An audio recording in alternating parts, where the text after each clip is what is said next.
Sabi kayo, dahil yung mga nakatayo dito kanina mga kaibigan, yan po yung isa sa pinakamagagaling naming host dito sa clowns at sa circo. Palakpakan natin yung aming magaling na host. Palakpakan natin yung aming magaling na host. O, ito na ba yan? Palakpakan po natin yung aming magaling na host. Dami talagang tanga!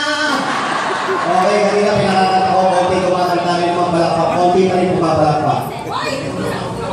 Oo nga, sabi ko, konti, hindi wala, tanga. Wow, ang ganda ng cleavage mo, ha? Ang ganda ng cleavage, pitak-pitak. Anyway, mga kaibigan, sanay na po kami dyan. Yung pumalakpak kayo o hindi, sanay na po kami dyan. Nakapag-show na po kami kung saan-saan. Ganyan po talaga ang Pilipino. Yan po ang napansin namin na tayo mga Pilipino pala talaga, isa tayo sa pinakamahirap yung peace na tao. Ang Pilipino kasi kailangan sabihin mo kung wala pa kayong mga kamay, palakpakan si ganito, palakpakan si ganyan, bago gawin yung utang na loob na palakpak na yan. Kung kailangan iluwa mo yung mata mo, lumuhod ka, magmakawa ka para palakpakan ka lang ng tao. Unlike sa ibang bansa mga kaibigan, pagkanta mo, sorry po ha, pero sa kanila, pagkanta mo, papalakpak sila. Pag may bumaba, papalakpakan nila. Pag may nag-joke, papalakpak sila, hindi ko tatawa. Minsan, standing ovation pa po yung mga tao. Dito po sa atin, dumudugo na ulo mo na matanapan nila mga tao. Kasi kanina dugo. Mga kaibigan, comedy bar po yung pinasok nyo. Enjoy nyo po yung sarili nyo. Wala akong pakialaman dito dahil hindi kayo nangihingi ng pambayad doon sa mga table na katabi nyo. Kayo ang nagbabayad ng mga kinakain at iniinom ninyo. Walang pakialaman dito. Kung gusto nyo sumigaw, sumigaw kayo! Yan! Mga nyo sumigaw kayo, sumigaw! Nakita nyo, may sumisigaw pa rin. Anyway, sanay na po kami dyan. Nagiging problema lang namin pag nag-show kami. It's a live show. Live din naman sa Itbulaga. Kaya lang sa Itbulaga may mga limitasyon.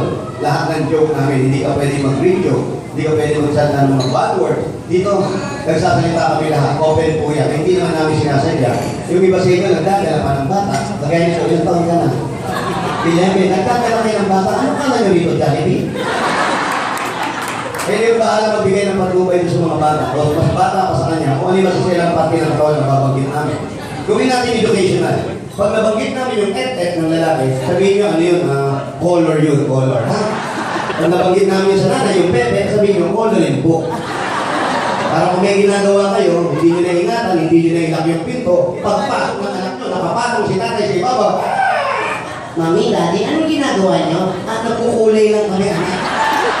Same kayo. Kabahan kayo pag sinabi ng anak nyo, nagpo-color lang kayo, mami. Alam mo ba, mami, kagabi, si Yana, kinakain yung color ni daddy.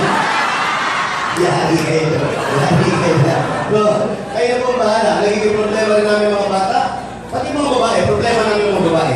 Pag nanonood ng show, kumang-kumana, tignan mo. Isa, dalawa, tatlo, ayun pa.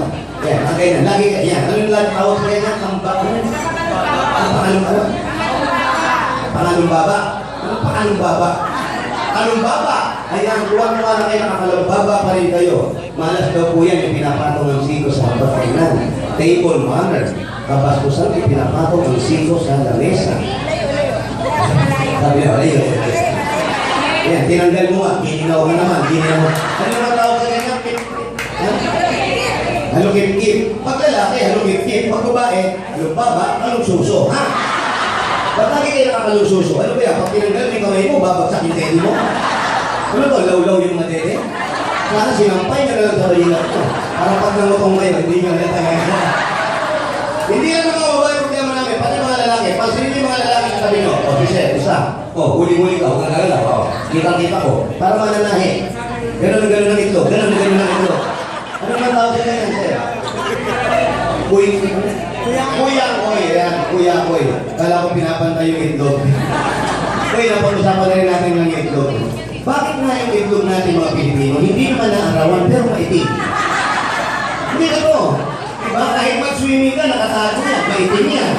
Mag-sunbathing ka, maitim yan. Mag-basketball ka sa initan ng araw, nakatago yan, maitim pa rin.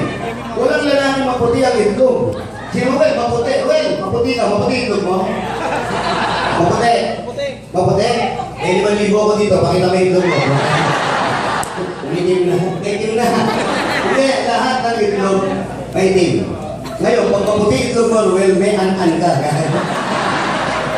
Anyway, yung pa pong isa, wala pong lugar mga taong Bicol dito sa Comedy Bar. Kaya giniro ko agad yung kakilala ko eh.